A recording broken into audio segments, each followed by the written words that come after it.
so you can reach more customers and finish this year strong. Visit your T-Mobile store and make the switch today. Up to $1,000 in virtual prepaid card. Eligible device plan. Allow 15 days. Qualifying credit service ported and timely redemption required. No cash access on card and expires in 6 months. Details at T-Mobile.com. As via virtual prepaid card when you port in a line with 2 plus more lines or with 3 existing lines.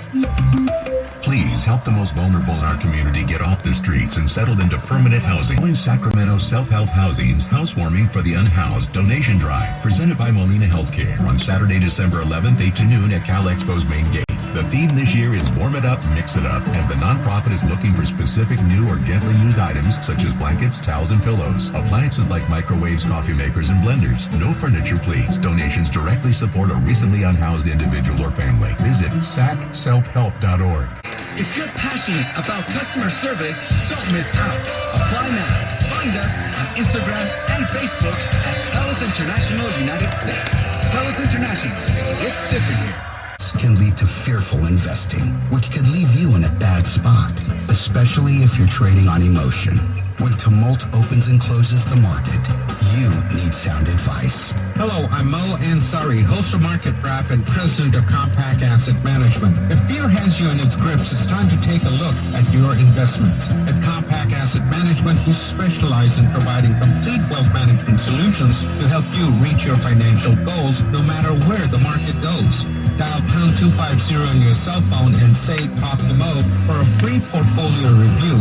We will also discuss how we can work together to create your customized retirement plan. Call pound 250 on the cell phone and say talk to Mo and let us help you take the fear out of your portfolio. Again, call pound 250 on the cell phone and say talk to Mo. Compact Asset Management is a registered investment advisor, funds custodian, Fidelity Institutional Wealth Services, member FINRA, SIPC. Ashton & Price. At Ashton & Price, we solve problems. Experienced lawyer? Always. Police report video investigators? On it. Direction on your property damage? No charge. Insurance companies? Handled. Need medical care? Done. The bottom line, when Ashton & Price is involved, your problems get solved. There's never a fee until we win, so call Ashton & Price for a free consultation. Remember, for the best advice, don't think twice. Call Ashton and Price. Just to wrap up your list with style. And now you can buy online and pick up the very same day to make holiday shopping even easier. Celebrate a little more this holiday season and cross a lot more off your list. Ulta Beauty. The possibilities are beautiful. Con Anthem, toda su familia tiene cobertura para visitas al médico, más hospitalizaciones y recetas sin costo. La elección es fácil. Consiga a Anthem hoy mismo en chooseanthem.com y reciba más de Medi-Cal. Es chooseanthem.com para visitas al médico, hospitalizaciones y recetas sin costo para toda su familia. Elija chooseanthem.com para su plan de salud de Medi-Cal. Es chooseanthem.com. Let's get ready to rumble! Welcome to the show. My name is Charlton with Big C Sports. This is Charlton with Big C Sports, coming to you worldwide on the Big C Sports Network, on the #1 network in the United States of America. Big C Sports has been voted the #1 sports show in the universe. According to everybody who loves sports, it's all fair and love and war. Today is a beautiful December the 6th, 2021. Grande Deportes, bonjour, Benny. I want to say today's show is sponsored by your Northern California Cadillac dealers, home of the all-new Cadillac Escalade, the standard of the world. When you go by and test drive yours, just tell them Charlton of Big C Sports sent you, as well as a fleet of Cadillac cars. And also all around the world, just say Google or Alexa. And in fact, it's like 18 podcast applications all over the sports universe. Just say play Big C Sports Podcast. You will see our apps pop up. And I really do appreciate the way things have grown with Big C Sports. We're actually 18 podcast applications. I'm hearing it's going to be 20 by 2022, but you can find us on Google, Alexa, Spotify, Speaker, Apple Podcasts. You can find us on iHeart-Radio Podcast, Castbox Podcast, Deezer Podcast, Podcast Addict, and then Pod Chaser. And this is about the time where I normally have to catch my breath. Give me some praise for getting to 10. You try counting to 10. You think it's that easy? I've tried it every day. It's all fair at level 1. You can also follow Big C Sports Podcast on Geo Savan out of London, England, Podtail Podcast, YouTube, Hubhopper, Stitcher Radio Line, Repod Podcast, as well as Luminary Podcast, as I really do appreciate that. There's also 4 TV applications, Xfinity Comcast TV, Apple TV, Roku TV, Amazon Fire TV, and a lot of smart TVs all over the universe. Really appreciate that. Give that some praise on a beautiful December the 6th. 18 podcast applications, 4 TV applications with Big C Sports. I love paying homage to my family legacy from my great-grandmother, Mamo, on my mother's side, and then my great-grandfather, Pop. He played Negro League baseball, all fair and level. Our great-great-grandparents. And then my grandmother, Mud Diaz, she was a wonderful person, business-minded, very loving, keeping the family together. And my grandfather, Hezekiah, also a very loving person. My beautiful mother helped start a Head Start program in Northern California. Also, when you think about Head Start programs for kids in school, everybody needs to go to school. And with so many things happening right now, education is the best thing you can have. But help starting a Head Start program in Northern California, and that's very impressive for a young woman, and then also help win the Little League Championship in the universe. We started a Head Start program and helped win the Little League Championship as a beautiful African-American woman and the only woman in the league of color. And so it took a lot of flack from people, but she beat them anyway. All fair and leather work.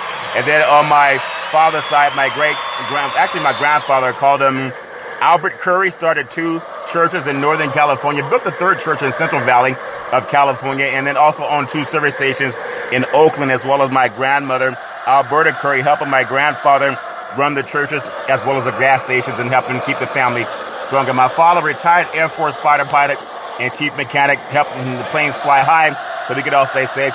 My beautiful brother Todd, with his bombastic voice, always saying, "Excuse me, did I break your concentration?" All fair and level war. And then my son, Malcolm, a college student, helps you with NBA stats all over that, knows everything inside and out in the world of the NBA. My daughter, Daisy, would help me also set up stats with coaches that came to the West Coast. And Big C with his wealth of knowledge. Give them all praise. Appreciate everything that's poured into Big C Sports Podcast. Really love that. Been around 6 years now. All fair and level war, started with Salem Media. And what I love about Big C Sports Podcast, yes, SB nominated Big C Sports Podcast. Give that some praise. Give that some praise. It's all fair and level war. Until someone loses an eye. I don't know what came up with that. Until someone loses an eye. It's all fair and level war until someone loses an eye. Who in the world would come up with that? I think that's the old saying that people would say back in the day. But no scripts, no 3-way teleprompters, no producer in my ear. I do the show with my higher self. I produce the show, Big C Sports, every Monday to Friday. And then I direct the topics. I broadcast the shows. I do all the sound effects outside of the commercials that's produced by the agencies. And then also the providing the stats. I do the storytelling. Steph Curry, 4-3. Sometimes my producer's a little bit late. Let's try this again. Steph Curry, 4-3. Yeah, there he is. It's all fair and level work.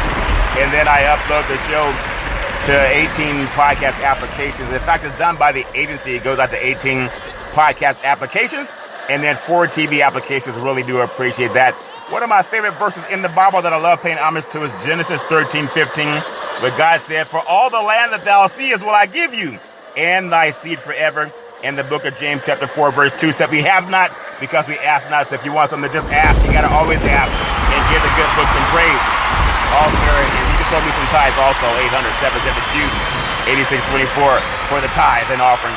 You know, I want to make sure that we have this Veterans Crisis Hotline. They really are experienced helping veterans and their loved ones get help. Oftentimes people say, we love our troops, God bless our troops, but when they go through issues, there's a hotline, 800-273-8255. They really are experienced helping veterans and actually civilians with their issues too. You can pick up the phone and call that 800-273-8255, or you can text 838-255. That's 838-255. If you're online, simply go to veteranscrisisline.net. That's veteranscrisisline.net, and you can get some help. Give them some praise. I said, give the crisis hotline some praise. Everybody needs help. Every now and then, we all need somebody to lean on. Also, very happy to be affiliated with Comcast Spotlight Effect TV for presenting Big C Sports to the universe. Just like in Genesis 1:3, God said, "Let there be light." Open your cell phone and say, "Play Big C Sports Podcast." You will see us pop up somewhere. And so, I also want to say, I really do love being affiliated with Xfinity, Comcast TV, Effect TV, and also I really love the real estate segment that we're doing with ValleyHomesWeekly.com. For those of you focused on what's going on in real estate in your neck of the woods, go to the NationalRealEstatePost.com. That's the NationalRealEstatePost.com to find out what's going on in your neck of the woods. Also, for mortgage rates all over the country, go to mortgagedailynews.com. That's mortgagedailynews.com. And you can find out what's going on with real estate. If you need more information, just call 800-772-8624. That's 800-772-8624, and give that some praise for telling Big C Sense is all fair in love and war. Really do appreciate that. There's been a lot of good things going on around the country. When you're betting on sports, I hear this commercials. You know, they loop TV commercials and radio commercials. The guys that bet, they always tell you they have the winning numbers to the game.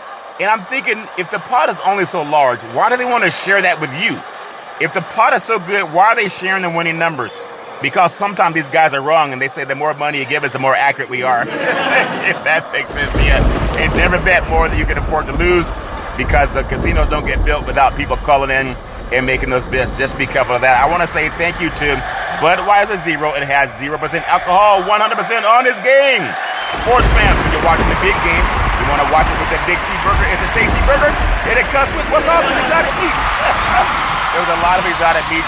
I guess elephant and bulldog are exotic meats based on the Alabama beatdown of the Georgia Bulldogs. Are all fair in level war. Really do appreciate that. High school football games all over the country are set, at least in California, with we had number 1 Mater Dei taking on Sarah High School of Northern California. Mater Dei's in Southern California.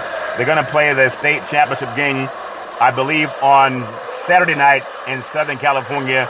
And if Mater Dei beats Sarah High School of San Mateo, they'll be crowned a repeat national champions for high school football. It's all fair and level war. There's a lot of other programs in California that have won games. Liberty High School of Bakersfield beat Pittsburgh High School from the Bay Area, so the Central Valley versus North Coast section. And high school football made some news in Northern California over the weekend. De La Salle High School of Concord, California, lost their first game to a Northern California team outside of their section. They last lost to Benicia. Back in 1978, they lost to Folsom High School. They went for 2, and they were stopped at the goal line. So Folsom 28, De La Salle 27. So give the Central Valley some praise for knocking off Bay Area powerhouse, Northern California. 1978, the last time they lost a game to a Sacramento area school. That deserves a lot of praise. Went right down to the wire at point play, and it came up just a bit short. You know, that happened also at Oklahoma State and Baylor in the Big 12 championship. It's all fair in level war. Now, I want to just say, for everybody that loves football, I don't know if anyone loves it as much as I do. I'm sure there are some people that, because they tattoo the school's logo on the backside. I haven't done that yet. Give them praise for doing that, though. I'm not tattooing anybody's logo on my backside. But a lot of things have happened before I even get into some of the big games. News that also hit the West Coast. There's a lot of coaching changes happening right now. There's University of Miami. They let go of Manny Diaz. They were also blown out by Alabama to start the season down in the South. And now Mario Cristobal is going back to the University of Miami, where he played many moons ago. And they decided to let go of Manny Diaz. And they were already in the works of trying to get that figured out. But Cristobal built a powerful program at Oregon. But really, Oregon, I think they let go of Taggart that went to Florida State, brought in Cristobal. And so Oregon's been a recruiting factory. They have more uniforms than anyone. And now they have coaching's turning over. And so I'll talk about maybe Chip Kelly coming back to that program a little bit later. But Miami fired Manny Diaz, and they have Oregon Mario Cristobal hired on to fill that vacancy. I don't like what college football is doing. These coaches are just in the living rooms recruiting people.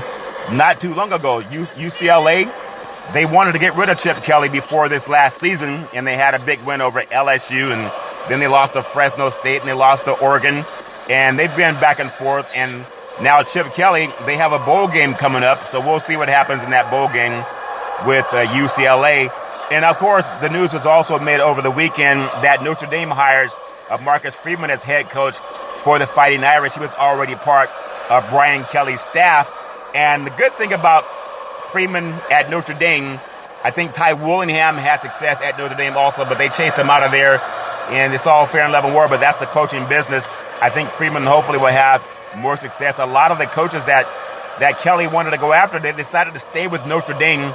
And I think it's important because, as he mentioned, a lot of kids are saying, let's go where we can win a national championship, or let's go where we have a chance to play pro football. Most programs, only about 1% to 2% of the athletes will ever get a chance to play pro football. So if you have 75 men on your team or 80 people on the roster, you may have 5 that make it to the pros. And that's for your top 10 teams. That's not counting teams that are down in rank 15 to 30 or in the top 50 to 75. You may have 1 player or maybe 2 that will make an NFL roster. Only 1,500 jobs in the league. In order to make a roster, you got to let go of somebody. And that's hard to do. But just some things when people are saying, I love you, you're like a son to me. And I know some people don't even look at that far. They just say, if I get more money, I'm going to leave. But beginning with USC, which also lost to Cal Berkeley 24-14 over the weekend up in Strawberry Canyon, that was a makeup game because a lot of Cal players had tested positive for COVID, and they played that game, and no one really noticed. But it was 24-14 Cal Berkeley over USC. In fact, it was 24-7 at one time, so that tells you a lot of players have already melded in. But beginning with USC after 2 games, and then LSU after 7 games, schools are making coaches changes at a fast pace now. Clay Helton fired at USC and landed a new job at Georgia Southern early in November. And in the span of a week, Florida had moved on from Dan Mullen, and these people can do what they want to do, and replaced him with Louisiana's Billy Napier. And that was just the start of the coaching carousel, the coaching dating game. In fact, we don't even need an app for college. We need an app for the coach's dating game. Give the coach's dating game some praise. They're all dating, swiping left and swiping right because of more money, even though they're going to treat those kids like they're their sons. What parent would sell his child for more money? You got to create Sam, I'm going to treat you like you're my son. I don't think any parent would sell their child for more money, no matter what people go through.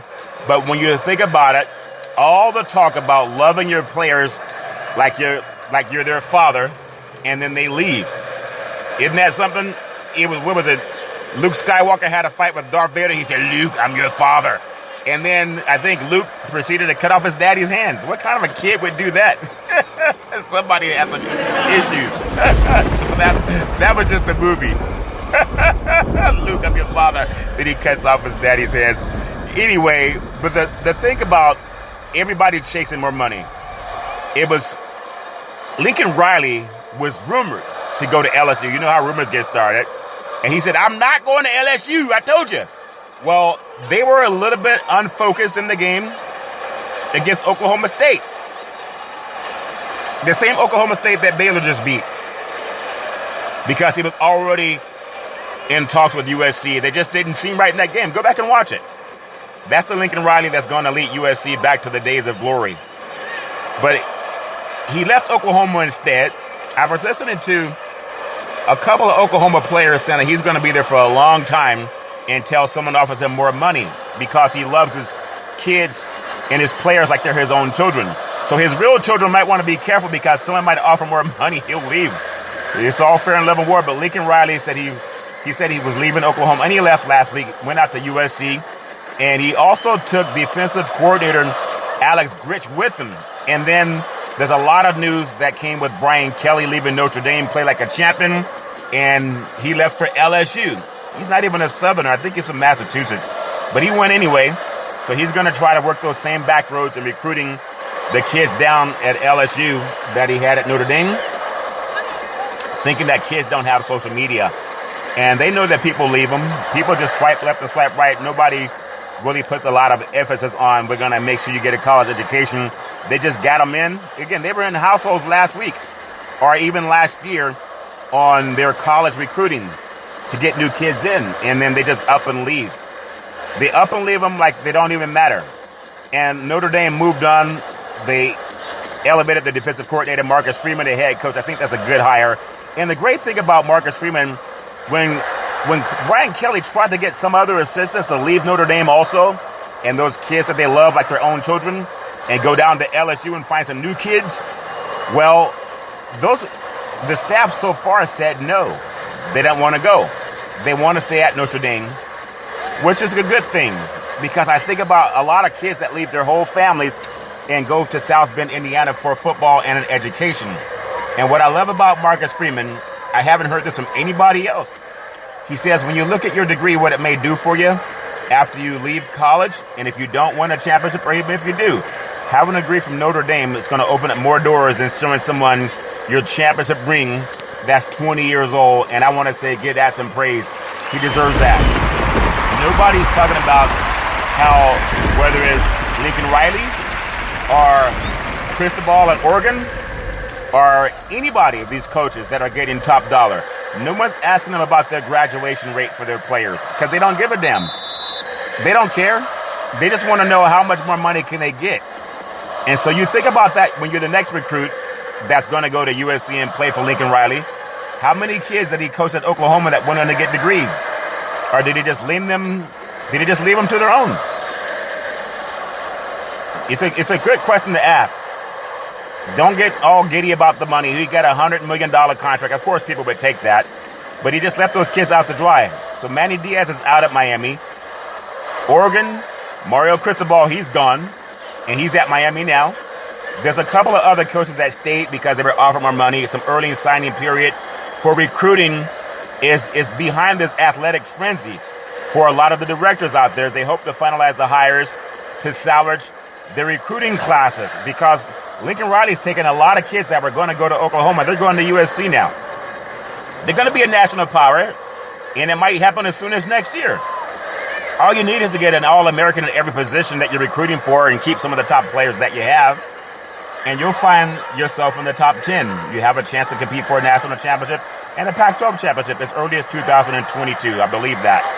But when you think about it, Penn State, they had a new 10-year deal for James Franklin, so he's staying over a $100 million deal. Michigan State signed Mel Tucker for a $95 million extension. Ole Miss, they're keeping Lane Kiffin, and there's a lot of reasons that coaches are leaving. Of course, they're going to take from money. Out here in California, I think Fresno State, they're closing on a deal to bring back Jeff Tedford, who might be the most successful coach outside of Jim Sweeney at Fresno State. So give that some praise. He left earlier. He retired because he had some health reasons. But chances are he's signing the deal with the Fresno State. That might happen as soon as Tuesday. There's also some talk that other players, our coaches, were in the running for the Fresno State job. Troy Taylor, the head coach at Sacramento State, they just lost their FCS playoff game against South Dakota State over the weekend. That was in Sacramento. I think it was 24-20, somewhere in there. And so they came up short in that game. But he's been a great coach. They've been one in the Big Sky Championship the last 2 years of the row. And so, but I think they're going to go with Tedford. He would be great if Taylor can stay at Sacramento State, build their program. Also, Nevada, their head coach left, Jay Norville. He's going to be the next coach at Colorado State. So that's an in-conference move in the Mountain West. And believe it or not, he had signed with University of Nevada for about $620,000 a year. Now, contrast that to coaches getting $10 million a year. Okay? Now, Norville compiled a 33-26 record in 5 seasons at Nevada, including 8-4 this year. And so we'll see what happens with him.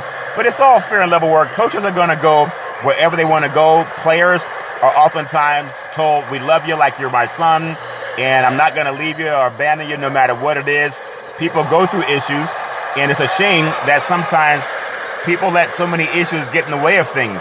It should not happen. But Marcus Freeman, of all the coaches and of all their talk, think about what Marcus Freeman said when he told the media that he tells the players, your degree is going to do a lot more for you than a 20-year-old championship ring or conference championship ring on your finger as you get older in life. It's all fair and level war, and I really like what he said. But there's also an interest in my mind for Oregon with UCLA.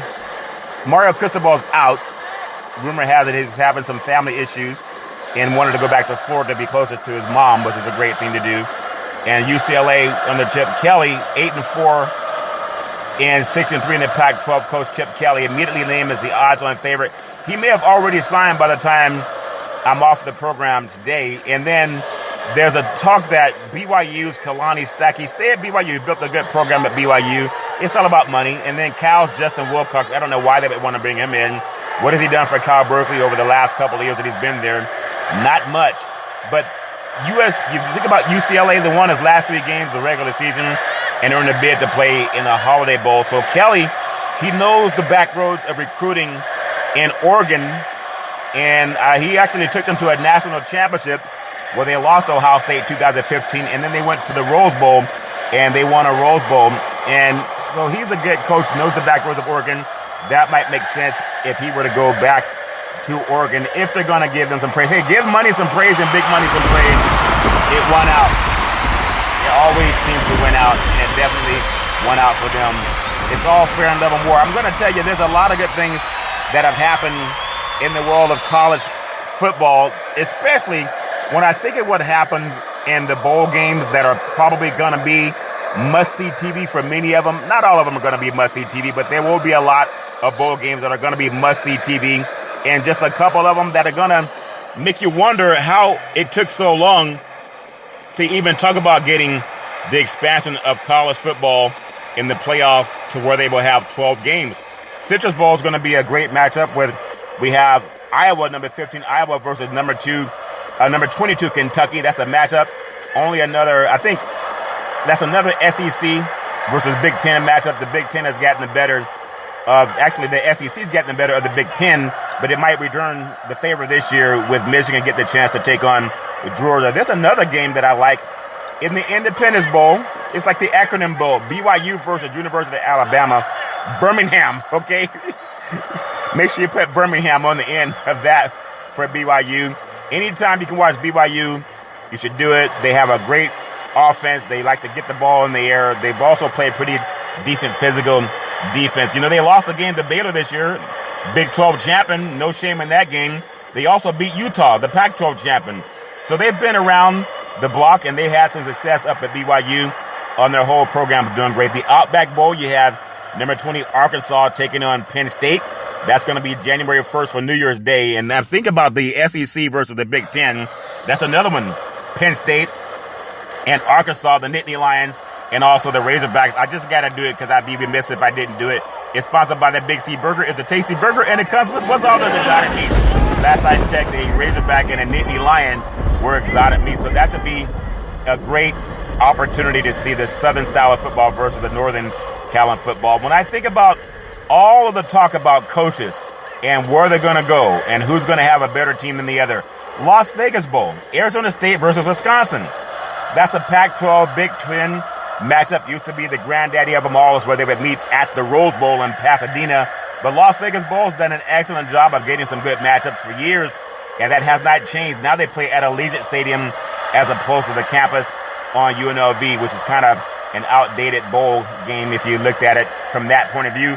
Now that you're in all the bright lights of Las Vegas, it makes a lot more sense to get the Las Vegas Bowl and some more marquee teams coming in there. The Cheez-Its Bowl, number 19 Clemson versus Iowa State. When's the last time you saw Clemson not playing in a New Year's Day bowl game? Been a long time for Dabu Sweetie. It's a matchup of two teams that have much higher expectations. I actually had Iowa State winning the Big 12 and, of course, Clemson to win the ACC. But things change. Just like coaches change teams, things can change. The Gator Bowl, I'm looking at number 17 Wake Forest against number 25 Texas A&M. That's ACC versus SEC. When you look at this game, you have the Demon Deacons beat the Aggies 55-52 in an entertaining game many moves ago back in 2017. It won't be that high scoring this time, but these teams can put points on the board. That should be another entertaining game. A game that I want to see because it matches East Coast, West Coast, the South versus the West. Number 8, well, I'm going to say number 18, North Carolina State versus UCLA. It's an 8 p.m. kickoff December 28th coming up on New Year's. When you think about it, you always talk about the teams about who plays the best football, East Coast, West Coast. The Wolfpack are 9-3. They've gone 39-23 over the last 5 seasons, but rarely get a lot of attention. Think about this, though. UCLA would give North Carolina State its first 10-win season since it went 11-3 in 2002 if they could beat the Bruins. And who knows if Chip Kelly's going to be the coach at UCLA by the time they do it. UCLA's going to head south to San Diego with a record of 8-4 and has an excellent quarterback in itself in Dorian Thompson-Robinson. And he's thrown for 2,400 yards and 21 touchdowns, also 600 rushing yards. But when you think about it, will they have Coach Kelly? And that might be what changes things in that game. We have the Frisco Bowl, number 24, San Diego State. Man, they laid an egg against Utah State and the Mountain West Championship game. What a season, an upside-down season for San Diego State. How did they lose that game? But you can say the Frisco Classic, any way you think about it, San Diego State, unfortunately, had to play their home football games at StubHub Center in Carson, California, about 90 miles north of San Diego. And that stadium holds about 27,000, maybe 30,000. There were times when I know of people who went to some of the games, there's like 12,000 people in the stands. It's too far to make a college kid drive 90 miles one way to see a football game. Now, they have a home campus, on-campus stadium, should be ready for 2022. I think they're going to kick off the season versus Arizona. So if they don't travel 90 miles, you think they're going to travel to Texas and play in the Frisco Bowl against the University of Texas San Antonio. So at least there's a regional team that's going to go with them in that game. Now, it's going to get more exciting. Before I get on some of the bigger games, I'm going to take what's called the Big C pause, also known as the Big C timeout. When I come back, I'm going to talk about more of some of the top teams that will make college football exciting. I'm going to take what's called the Big C pause from the former California Governor Arnold Schwarzenegger. I'll be back.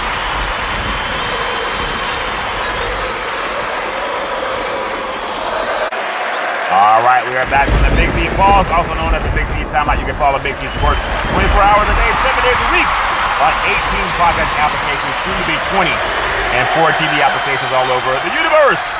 Really appreciate that. Working on some advertising that should put Big C Sports commercials all over television, whether it's NFL Network or Major League Baseball Network or NBA TV. Still working on that with a sponsorship package coming through, all fair and level war. And I want to look at the Fiesta Bowl. It used to be a game that I would watch every year as a young boy.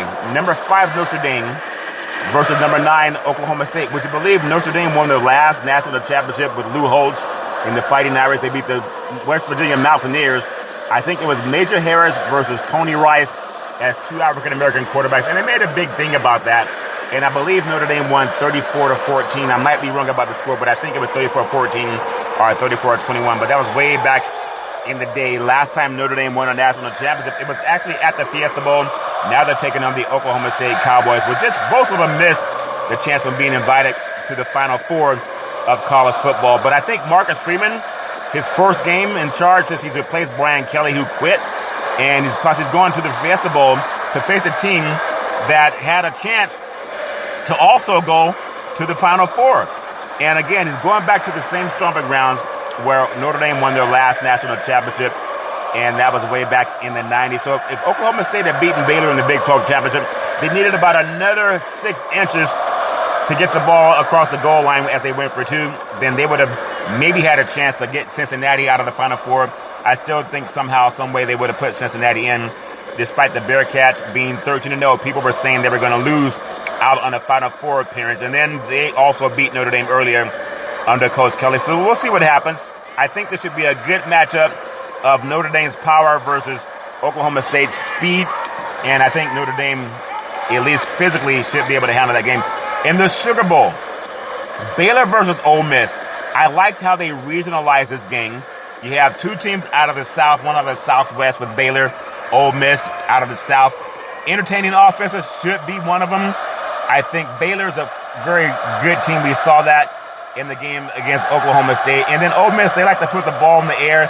When you think about Ole Miss, this is a team, one of the most exciting offenses in the country, led by Matt Corral, who looks every bit the quarterback you see out of some high school movies that move into college. He threw for 3,300 yards and rushed for 600 yards, has 31 touchdowns. He's going to be a lot to handle. And Lane Kiffin, who could have been a better coach at USC than what they have, if you just think about it, if they would have given another chance, but maybe too many bridges were burned. But it's all fair and level where they got Lincoln Riley. But that should be a good matchup with speed versus speed and Ole Miss versus Baylor. We'll see what happens in that game. There's another big game coming up that I like, but it has some of the shine that's worn off of it. Number 10, Michigan State. At one time, they were as high as 2 in the country, and then they nosedived in their game against Ohio State. Versus number 12, Pitt, the ACC champion. When you think about it, the ACC champion, to have a team outside of Clemson is a little bit different, but they're going to play Michigan State. That's Mel Tucker, and showing that they're a good team at Michigan State, just not at the level of winning the Big Ten championship, even though they beat Big Ten champion Michigan. It shows you that college football is such emotion, and if you can control your emotions as young kids, you can play a lot better. They have a QB for Pittsburgh he ranks 5th in the nation in passing, over 4,300 yards and 42 touchdowns, and he's also up for Heisman consideration, but I think it's going to be Bryce Young in that one. And speaking about great games, the granddaddy of them all, the Rose Bowl, the Ohio State Buckeyes, they're number 6 in the country, and they were right there ready for the Bowl Championship Series until they got beat by Michigan for the first time since 2002, versus Utah. Number 11 Utah beat Oregon twice. It's going to be January 1st, a New Year's Day game at 5 p.m. kicking off from the granddaddy of them all. It's always been one of my favorite games, probably the best game to see, the Rose Bowl on New Year's Day. I love watching when USC would play the Big Ten champion, normally a USC versus Ohio State or a USC Michigan, and it's all fair and level war. Or UCLA when they would play maybe an Iowa, all fair and level war too. But I love seeing the Rose Bowl, especially the Rose Bowl parade. That's always one of the greatest things as far as seeing the pageantry of what Pasadena has to offer. Kyle Whittingham team, they've been peaking at the right time. When you think about it, over the final month of the season, they beat UCLA by 20, beat Stanford by 45, and outscored Oregon 76-17 in 2 games. And Kyle Whittingham, there's no rumor that he's going to go elsewhere and leave. But he seems to have been the hottest coach in the Pac-12. So how did Cristobal get the job at Miami? Because he's an alumni of Miami, and his family's down there, and it's a lot of things that go into that. But I wish him well. I want to just tell you, there's so many great football games. The Cotton Bowl, number 1 Alabama.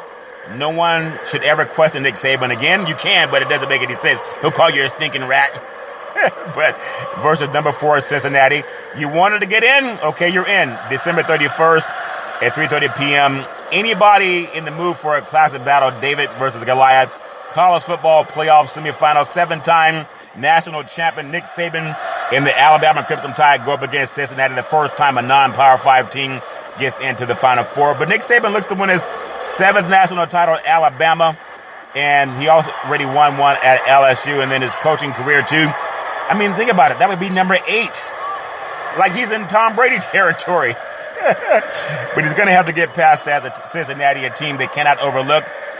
When I think about it, over the last 2 seasons, you got to look at what has gone on. It had 22-1 over the last 2 seasons, and now there's no way the Bearcats can hang with mighty Alabama. They hung close to Georgia 24-21 just last year in the Peach Bowl. I think they'll lose by 3 touchdowns to Alabama, but at least they're there, and when you're there, you got a chance. It's all fair and level war, and nobody can knock you if you have a chance. And another great game, the Orange Bowl, we have number 2 Michigan versus number 3 Georgia. For a lot of people who thought that Georgia was the number 1 team in the country, just being on the West Coast and seeing how passing teams could have their way with Georgia's defense, they were strong up front, no knocking them at all. But I saw Tennessee expose them a little bit in the secondary.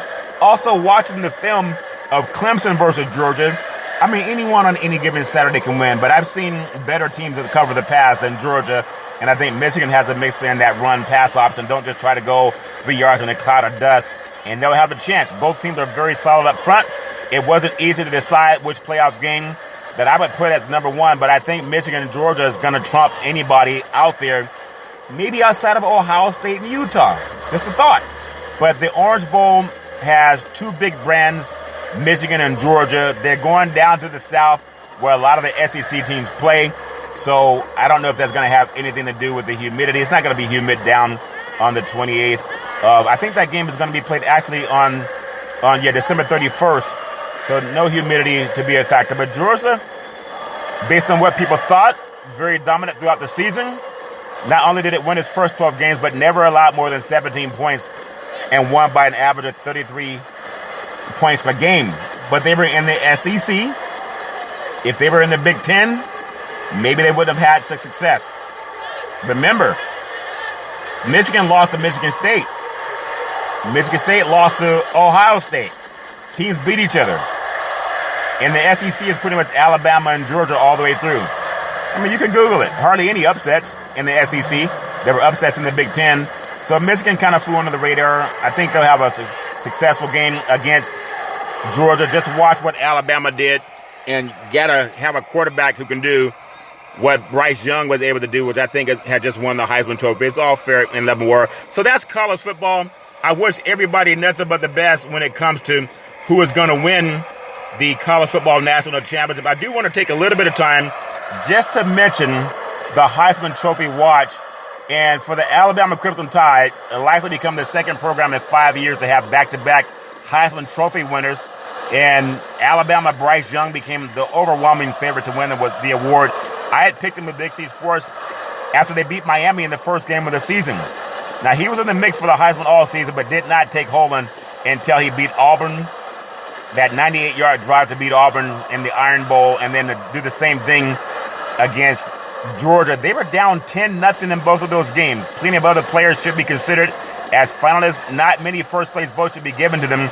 Ohio State Buckeyes quarterback C.J. Stroud, he's another kid out of California, went to Oaks Christian High School in the same southern section that Bryce Young played in at Southern California, Santa Ana Mater Dei, also in the southern section. So we'll see those top two players. They all come out of California. I want to make one more thought before I get ready for the NFL push. Quarterback surged in front of the Heisman race, 421 passing yards, 3 touchdowns in the SEC championship game over the Georgia Bulldogs. The sophomore would become the first underclassman since Lamar Jackson in 2016 to win the award. When you think about that, he was just amazing. He beat, I won't say it by himself, but he did a lot to show that Georgia what could be had with a good passing game. Also, C.J. Stroud had a fantastic first season as Ohio State starting quarterback. Threw for 3,862 yards and 38 touchdowns. Stroud produced 432 passing yards and 6 touchdowns in a November 20 win over Michigan State. So people look at him as a Heisman Trophy also. It's all fair and level war. It's going to come down to the best players and the best teams. And when you look at the best players and the best team, you got to look at Alabama. They're right there, and not much can knock them off of their perch.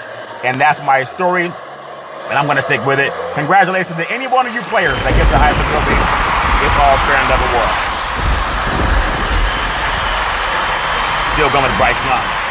He deserves he's been so fantastic in that Alabama offense. I'm going to say congratulations to the NFL because the Detroit Lions, they finally got a win. If we look at Week 13 takeaways, my goodness, you just knew it was coming. Sunday had a big games on tap. Tampa Bay Buccaneers in Arizona. The Bucs offense excelled behind Tom Brady's touchdown passes. Arizona Cardinals, they got quarterback touchdown Kyler Murray back, as well as DeAndre Hopkins winning to Chicago in the freezing cold and got a win. Jared Goff got a touchdown pass to Ramon St. Brown, who also played at Santa Ana Mater Dei. Isn't that something? Played with J.T. Daniels as they won a state championship. J.T. Daniels probably would have helped Georgia throw the ball downfield better in the game against Alabama. But be that as it may, just talked about 3 players that all played at one high school right about the same time. Isn't that something? So I'm going to tell you, in my opinion, Kansas City Chiefs, their defense is the reason they're winning now. It's not their offense. 22-9 over the Denver Broncos. The defense will need to continue to be that strong front that they've been the last couple of weeks since they beat Dallas and blew out the Raiders. And now they took care of the Denver Broncos. And think about this. In beating Denver, the Chiefs topped 20 points for just the second time in their 5-game winning streak. People have found out how to contain their offense. Not that it's going to matter, because I still think they're going to be in the AFC Championship game. Who knows how well they'll play in it, because you may have to score more than 20 to win that thing. I think about the Broncos. They got the ball to the wide receivers. Whatever they were doing, it wasn't working. Midway through the fourth quarter, Cortland Sutton had 2 catches, and Tim Patrick and Jerry Jeudy had 1. Teddy Bridgewater, they got to protect him more. But that defensive line for Kansas City, they're playing some good football. Next game, they're going up against the Lions on Sunday, 4:25 kickoff East Coast time. The Seattle Seahawks, what a game they played against the 49ers. 49ers have 4 turnovers, and you can't win with 4 turnovers. They were still knocking on the door in the last play of the game. Russell Wilson, quarterback Seattle Seahawks, got them out of their funk, at least for one game. Even though it was a meaningless game, he had that bad finger, but he still found a way to coach, get them on the field to get a win. It was much more accurate than he had been as of late, completing 30 of 37 passes, 231 yards and 2 touchdowns. He had one INT, but it's all fair and love and war. Jamal Adams got hurt. We'll see how he bounces back. But the 49ers, despite how their recent 3-game win streak made it look, their offense, it offered a resounding reminder that Sunday their margin for error is not big. They're 6-6 now, and had a couple of passes float on Jimmy G. They got to run the ball more, and Deebo Samuel wasn't in that game, so that hurt them also. But 4 turnovers is hard to win when you have 4 turnovers, all fair and level war. Pittsburgh Steelers, they say Baltimore's full of analytics. Analytics cost Baltimore a 20-19 loss. Should have maybe kicked the field goal and tried to play for overtime, but the coach said, Harbaugh said that they were just banged up and tired. They wanted to try to go for the win. But the Steelers defense held Superman Lamar Jackson and the Ravens offense in check for most of the night. A 20-19 win, and a kickoff out of bounds less than 2 minutes to play gave the Ravens great field position to start a winning drive, but tight end Mark Andrews dropped the 2-point conversion. That would have changed the narrative of that story. So do you always go for 2? You got to go by the feeling. They felt that they could, and they did it, and it didn't happen. And they did the best they could. The ball was like a foot short. But Big Ben Roethlisberger, can he keep playing? He came alive with the 16-point fourth quarters. In the first half, the offense could not sustain a drive. They possessed the ball for 6 minutes, 30 seconds, their lowest time of possession in the past 20 seasons. Big Ben, even though they got the win, you can see he has a hard time moving around. All fair and love and war, but the Steelers got a win, and no one expected that. Next game at the Vikings, it's going to be Thursday, 8:20 p.m. East Coast time. The Steelers are doing something amazing. They just keep winning. They had no reason to win that game. Not going into it, you didn't think so, but they found a way to do it. Got to keep Lamar Jackson healthy if you're Baltimore. Washington football team at the Las Vegas Raiders down in Las Vegas. After 4 straight wins, Washington is a team that's worth watching. Over the final 5 weeks, thanks to another fourth quarter comeback drive, quarterback Taylor Heineke, and a big win down in Las Vegas. Despite missing defensive back Landon Collins and defensive end Chase Young and Montez Sweat, this defense keeps playing. It was missing running back J.D. McKissick. Washington plays with confidence, and they're a physical football team. What can you say about the Raiders? I don't know what to say about the Raiders. Washington plays the Cowboys next Sunday, but the Raiders' defensive coordinator, Jack Del Rio, he won the chess game within the game against his former quarterback, Derek Carr. If Carr understood what Del Rio was going to run against him, but Del Rio knew enough to keep the Carr and the Raiders at bay. I kind of feel for the Raiders' brand new stadium. So many things have happened in that organization. In the Washington football team winning and then got another one. The LA Rams 37, Jacksonville Jaguars 7. This game is sponsored by the Big C Burger. It's a tasty burger, and it comes with what's all those exotic meats. Last I heard, a Jaguar and a Ram are exotic meats. I can't tell you what to eat, but if it tastes good, you're probably going to eat it. The Rams stopped the 3-game losing streak with a win over the Jaguars. They were expected to win big, and they won big. Touchdown Matthew Stafford. He connected with Cooper Kupp and continues to build rapport with Odell Beckham Jr. The defense produced 2 turnovers. Special teams also remain less than special, but the Rams got a much-needed win, especially at home, and especially as a team like the Jacksonville Jaguars. Their next game is at the Cardinals Monday in Arizona. That might be another loss for the Rams. You never know. Jacksonville, what do you gain from them? What can you gain from Jacksonville? They're just in a rebuilding season. They're going to have to keep rebuilding. The Jaguars are so limited offensively that asking for more than 10 points is not much of an ask because they don't have it right now. Their next game is at the Tennessee Titans, Sunday at 1 o'clock p.m. Detroit. The Detroit Bad Boys. Detroit 29, Minnesota 27. Give them some praise. You got to give that praise. They even cried at the end of that game. They cried because they got a win. Really proud of Detroit for hanging in there, and they got a win over the Minnesota Vikings. Everybody at some point in time has to have some good luck. Detroit Lions first year coach Dan Campbell was finally able to celebrate touchdown Jared Goff hit around Ross St. Brown in the last second 11-yard touchdown pass, and that snapped Detroit's 15-game winless streak, and that deserves another standing ovation. What a game. There were so many people saying they're not going to win a game.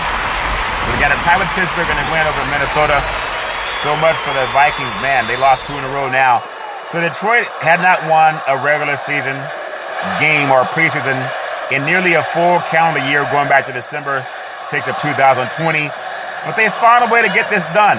And I'm proud of them for not giving up. They were celebrating like they were high school kids in the locker room. And they can build off of this. They got a next game at the Denver Broncos Sunday, 4:05 p.m. Denver did not look that motivated against Kansas City. I know they have to go on the road and do it back-to-back. I don't know if they can. But what a game. What do you say about the Vikings? Really? This is a team Minnesota did everything it could to let the previous winless Lions hang around. And walking off with a touchdown on the final play of the game, there's nothing to be proud of if you're the Detroit Lions. But there's something about this Viking team. They just do not. They were so close to winning at least 3 of their games this year. And they let it get away, especially San Francisco, and also the game that they had lost against the Baltimore Ravens. And they got that big win over the Green Bay Packers, and then they lose to the Detroit Lions. Any given Sunday, the great Al Pacino told us in a movie, Once About a Time. All's fair in love and war. Next up, they get the Steelers. Good luck with that. Thursday night, 8:20 p.m. Tampa Bay Buccaneers, the defending Super Bowl champion Buccaneers, 30, Atlanta Falcons 17. The Buccaneers, they're something else as they get healthy. Tom Brady attempting 51 passes. Can you believe that?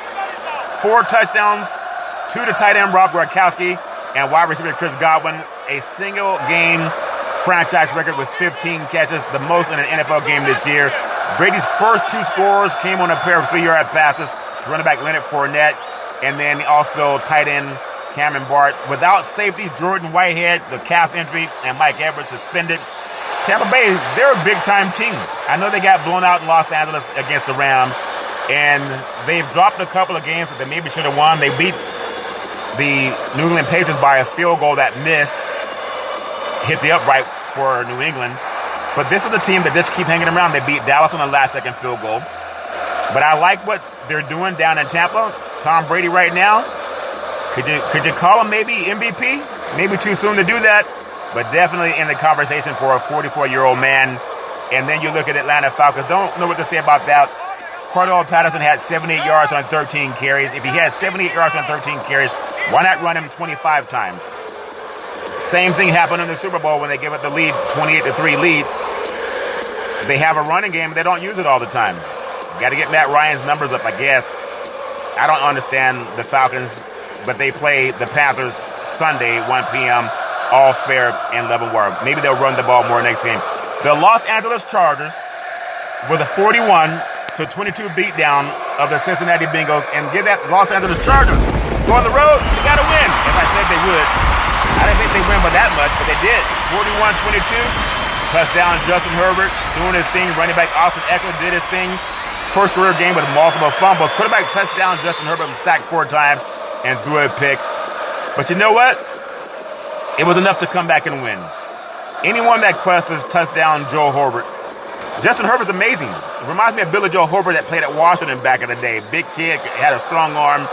But there's something about this Charger team that one time they're up, one time they're down. Cincinnati almost beat Green Bay, missed a couple of field goals. And then they had a big blowout win over Pittsburgh that then goes on and beats the Baltimore Ravens after the Ravens beat the Bengals. I mean, football's any given Sunday. We know that. And now, what do you do with Cincinnati? The Bengals are going to be healthy enough to secure a playoff bid, maybe. Cincinnati was one of the healthiest teams in the league. But they're just inconsistent. I thought they would lose that game, but not to get blown out the way they did. You have Joe Burrow. He's a good player. Quarterback Joe Burrow also injured his right pinky hand. I guess pinky finger. But that was just a beatdown by the Chargers. They went in there and got it done. And did anyone think it would happen? You take a team from Southern California, plays in a dome stadium, they go out into the cold and they get a win. Give them some praise. They deserve that. Another team that deserves praise, Arizona 33, Chicago 22, touchdown, Kyler Murray back. He said, I'm back. Oh, no, that was Cam Newton. Now, this same Arizona Cardinal team lost at home to the Carolina Panthers, but now they go to Chicago and get a win. I thought they maybe should have saved him, let that ankle get healthier. But he knows how to get it done. The Cardinals quarterback returns Sunday. against the Bears after missing 3 games because of a high ankle sprain, and looked pretty good, like him old self. They got another win. That's all you can say. They just keep winning, and they might be the second best team in the NFC. I'm still going to go with Tampa until someone knocks them off, even though in my gut I say Arizona's a better team. But when you get the officiating and crew involved, who doesn't want to see Tampa Bay Buccaneers versus the New England Patriots Super Bowl? All fair and level war. They have the Rams coming to town next. The Bears, a rough day by the Bears quarterback Andy Dalton. It kept getting worse, thanks in part to him and the receivers. The Cardinals defense, they had 4 interceptions against Dalton. Enough is enough. You got to get Justin Fields healthy again. Philadelphia Eagles 33, New York Jets 18. Touchdown Gardner Minshew out of Washington State. Had a great game filling in for the injured Jalen Hurts. Think about that. He's matched Donovan McNabb for the highest first half completion rate at 93% for the Eagles quarterback since 1991. Jalen Hurts will still be the starter once his sprained ankle gets better. But what a great performance by Gardner Minshew. It's all fair in love and war. When you look at the Jets just got to keep trying to get better. That's all they can do.